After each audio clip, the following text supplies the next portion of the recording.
Mesdames et messieurs, bienvenue à ce grand journal qui retrace l'essentiel de l'actualité tout au long de cette semaine. Nous n'ouvrons pas la religion avec cette brève à une église évangélique. Baptiste propose bénévolement ses services à une école de Montréal. Au Canada, la directrice de l'établissement a volontiers fourni une liste des besoins aux bénévoles de l'église du plateau de Montréal. Ces besoins sont très variés. Ils vont de l'aide aux devoirs à l'élargissement des heures d'ouverture de la bibliothèque. Dans ce grand journal, c'est l'actualité africaine au Nigeria. Plus de 300 femmes et enfants otages de Boko Haram ont été libérés par l'armée. Il faut préciser que des centaines d'otages de Boko Haram ont retrouvé la liberté. L'armée nigérienne avait annoncé cela le 28 octobre 2015. Si je n'avais pas d'espoir, je n'aurais jamais rejoint ce mouvement pour pousser le gouvernement à prendre leurs responsabilités. Je ne me serais jamais battu pour le retour des filles de Chibok et je ne me serais jamais battu pour la nation. Pour le moment, nous sommes satisfaits. Comparé à ce qu'on a vu pendant le gouvernement précédent, l'armée a été à la hauteur d'après ce qu'on a vu jusqu'à présent. Nous avons vu des preuves concrètes. Cela nous fait garder espoir. C'est pas comme le gouvernement précédent qui ne se souciait pas de ce qu'on faisait ou disait. Je constate une amélioration dans leur stratégie.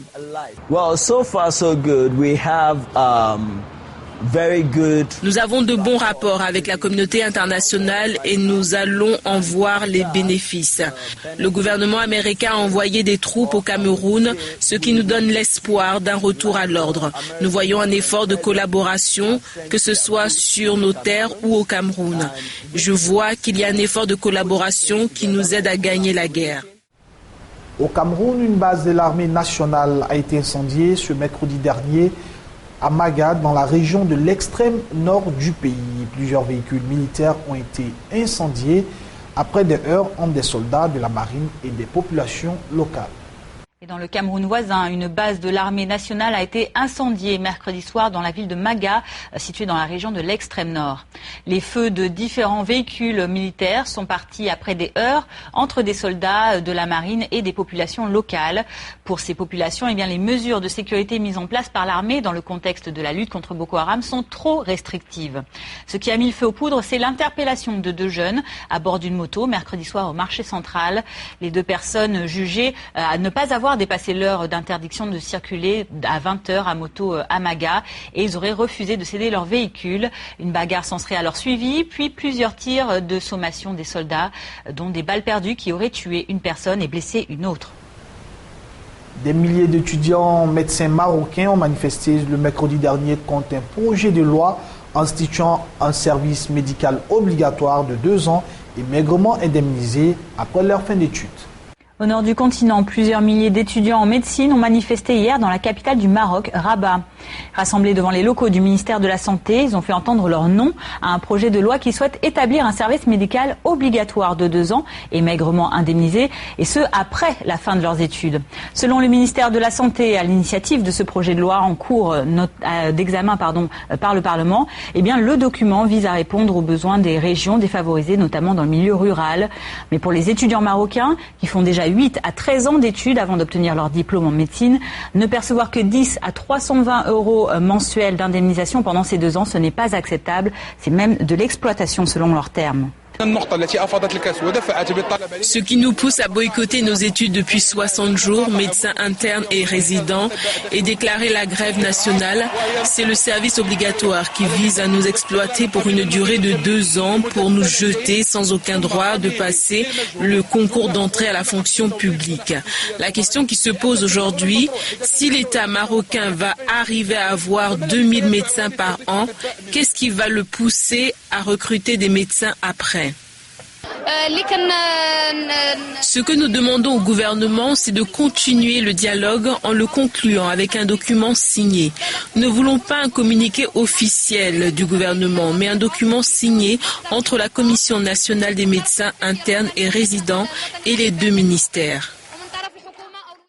Parlons à présent du Kenya où la saison des pluies a commencé dans ce pays alors que toute la population craint l'arrivée de El Niño. Certains quartiers de Nairobi sont déjà inondés.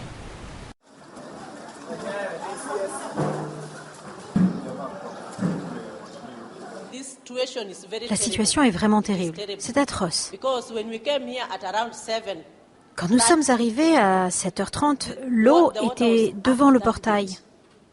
C'est pour cela que nous n'avons pas laissé venir les enfants. Nous avons attendu un peu.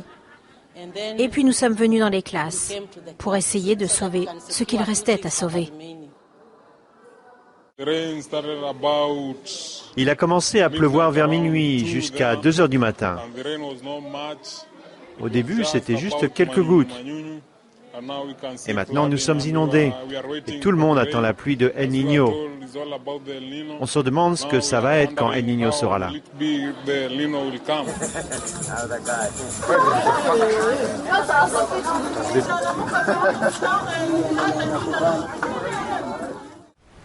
Remaniement ministériel en Centrafrique, les ministres de la Défense et de la Sécurité ont été limogés. La plupart des autres ministres ont conservé leur poste. Remaniement ministériel en Centrafrique. Souvenez-vous, suite aux violences qui avaient frappé la capitale Bangui en fin septembre et qui avaient fait 61 morts et plus de 300 blessés, le Conseil national de transition avait vivement interpellé le Premier ministre Mahamat Kamoun au cours d'une séance ouverte la semaine dernière. Eh bien, c'est ce qui est à l'origine de ce remaniement ministériel qui voit donc maintenant le limogeage des ministres de la Défense, Joseph Bidoumi, et de la Sécurité. Monsieur Bidoumi est notamment remplacé à la Défense par Madame Marie-Noëlle Koyara. Quant au ministère de la Sécurité public, il revient au général de la gendarmerie Chrysostome Sambia, ancien directeur général de ce corps sous l'ancien président François Bozizé de 2003 à 2013. Selon la présidente de la transition, Catherine Samba-Panza, ce remaniement est l'expression de ses regrets que, je cite, toutes ces populations continuent de souffrir. L'actualité internationale avec le président français François Hollande qui s'est exprimé le jeudi dernier devant des élus dans le cadre de sa visite en Lorraine. Il a dénoncé qu'ils font commerce du désespoir et affirmé la nécessité d'apaiser les Français.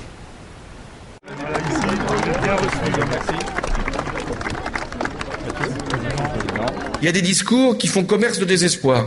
Et c'est un commerce fructueux. Parce que le désespoir est ce que, finalement, il est le plus facile à vendre. Des marchands de peur qui prônent la régression les jours pairs et le repli les jours impairs.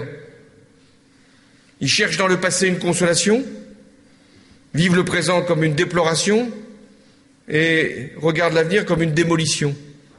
En France, d'ailleurs, le premier mouvement, c'est d'avoir peur. Donc, il faut apaiser. C'est très important d'apaiser. Il y en a tellement qui veulent exciter. Donc, apaisons. Ne croyons pas dans un monde qui bouge qu'il faudrait rester immobile. Et ceux qui vous le proposent sont des agents de la régression. Ceux qui vous disent qu'il est possible de se mettre à l'abri vous conduisent vers l'épreuve. C'est ceux qui avaient déjà inventé une ligne Maginot, mais vous avez vu que l'imagination en ces matières est toujours possible. Il y en a qui pensent qu'il est toujours préférable d'avoir une bonne frontière, un bon mur, une bonne ligne infranchissable. Et puis le vent de l'histoire a fini par tout balayer.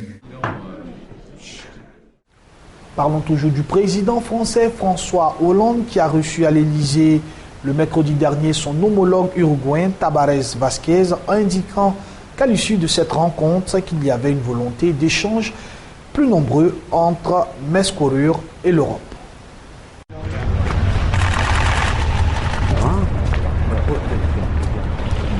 Nous voulons aussi donner à notre relation une dimension culturelle, scientifique, universitaire. Et c'est le sens de tous les accords que nous avons passés aujourd'hui et de toutes les relations qui vont s'établir au cours des prochains jours durant cette visite. Il y a aussi notre volonté de travailler ensemble pour que, entre le Mercosur et l'Europe, il puisse y avoir des accords qui puissent être signés, des relations qui puissent s'approfondir, car nous avons besoin qu'il y ait entre ces deux grandes régions du monde des échanges encore plus nombreux.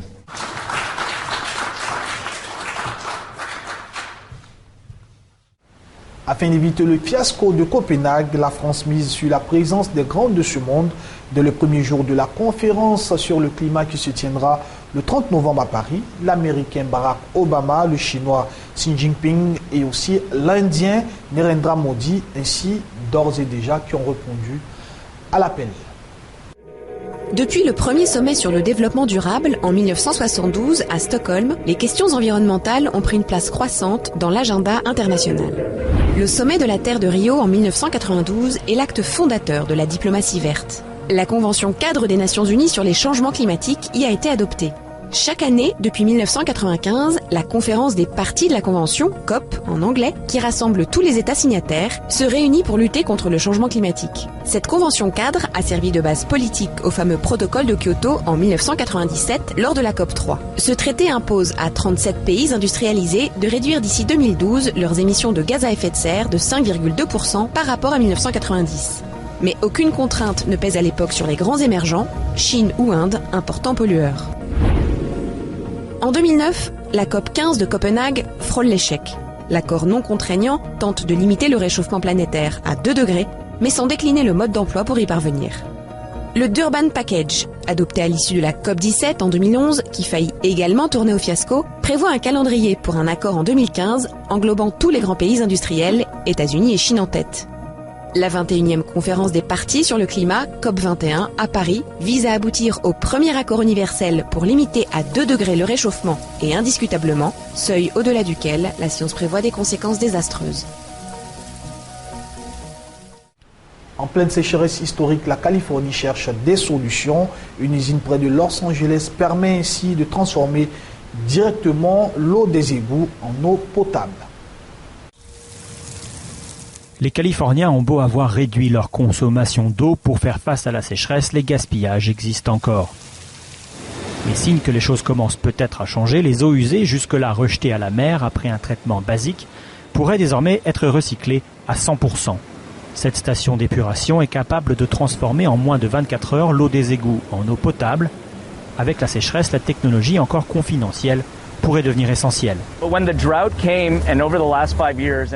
Avec la sécheresse, ces 5 dernières années, les restrictions imposées sur l'eau, les ressources comme celles qui sont totalement indépendantes du cycle hydrologique sont très importantes. Qu'il pleuve ou non, cette ressource sera toujours disponible pour nos clients. Une station d'épuration classique réinjecte l'eau traitée dans les rivières ou à la mer. Afin de rendre directement potables les eaux usées, cette usine de Californie utilise des filtres microscopiques pour retirer les particules en suspension. Deuxième phase, un processus d'osmose inversée pour supprimer virus, bactéries et sels minéraux.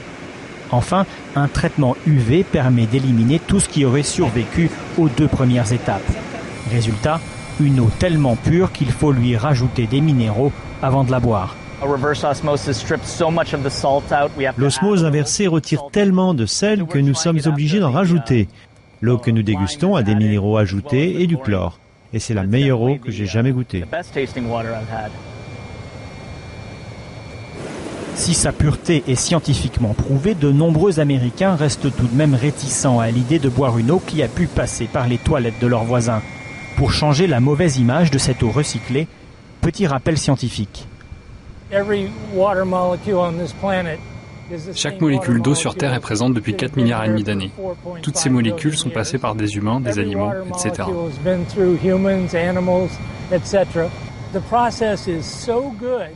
Le processus ici est tellement bon que l'eau produite est aussi bonne, voire meilleure que l'eau en bouteille. Meilleure que l'eau en bouteille et plusieurs milliers de fois moins chère, l'eau recyclée pourrait, avec la désalinisation, aider une Californie de plus en plus assoiffée. Revenons à présent sur la Chine qui a annoncé la fin de la politique controversée de l'enfant unique, vieille de plus de 3 décennies, et aussi l'autorisation pour tous les Chinois d'avoir 2 enfants.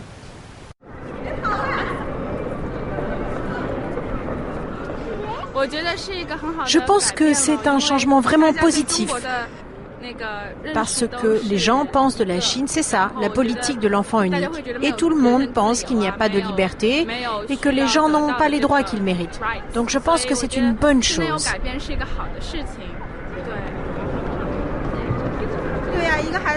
Un enfant unique n'aura personne pour jouer avec lui.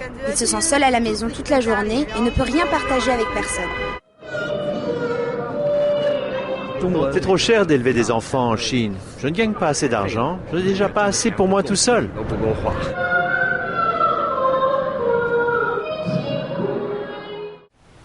Dans les années 90, le Chili a connu un enthousiasme pour les singes qui a fait la fortune de nombreux trafiquants d'animaux. Aujourd'hui, plus d'une centaine de ces primates cohabitent dans un centre de réhabilitation près de Santiago après avoir été rescapés de cirque.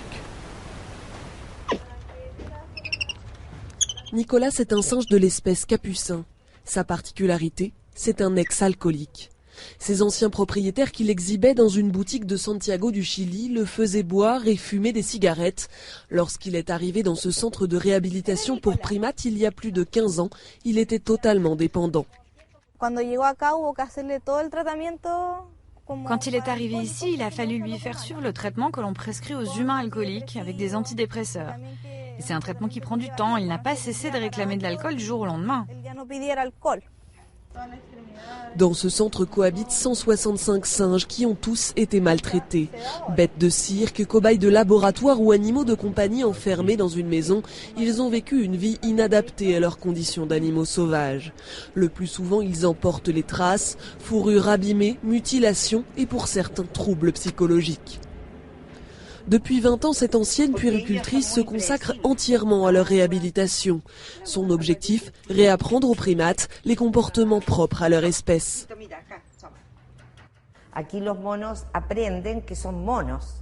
Ici, les singes apprennent à être des singes, parce que lorsqu'ils sont dans une maison, ils ne sont pas des singes. Ils ne peuvent pas développer les comportements de leur espèce.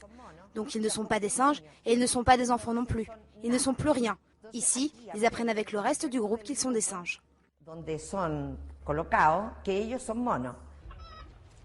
Il y a 20 ans, le trafic de primates était très important au Chili et le centre recevait une trentaine d'animaux par an. Aujourd'hui, l'augmentation des contrôles et la sensibilisation du public ont porté leurs fruits. Les singes qui entrent illégalement dans le pays sont beaucoup plus rares. Mais la mode des animaux exotiques n'a pas faibli pour autant, elle s'est simplement tournée vers d'autres espèces. Luego fueron las aves. Après les singes, on a eu les oiseaux, et parmi eux les perroquets. Puis après les perroquets communs, on est passé aux aras, aux toucans. Et maintenant, on trouve des oiseaux d'origine asiatique et africaine le plus souvent. Mais je crois que ces 5 dernières années, le plus gros trafic, ce sont les reptiles.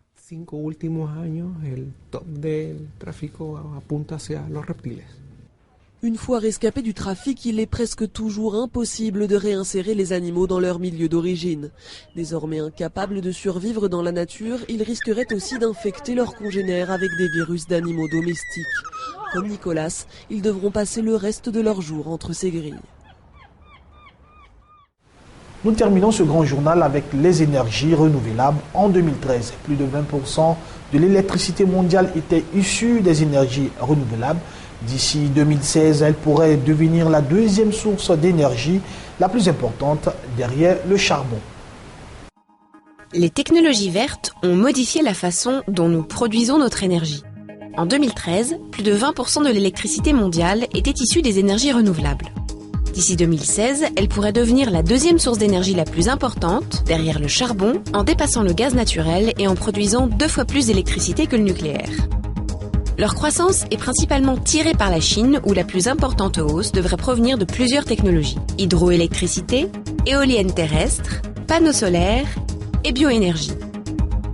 Le Royaume-Uni offre les plus importantes perspectives de croissance avec ses éoliennes offshore, tandis que les États-Unis développent l'énergie solaire thermique à concentration, l'Indonésie la géothermie et la Corée du Sud des technologies d'exploitation des énergies marines. Contrairement aux énergies conventionnelles comme le gaz, le charbon ou le pétrole, dont les réserves sont géographiquement concentrées, tous les pays ont au moins une source d'énergie renouvelable, abondante et exploitable.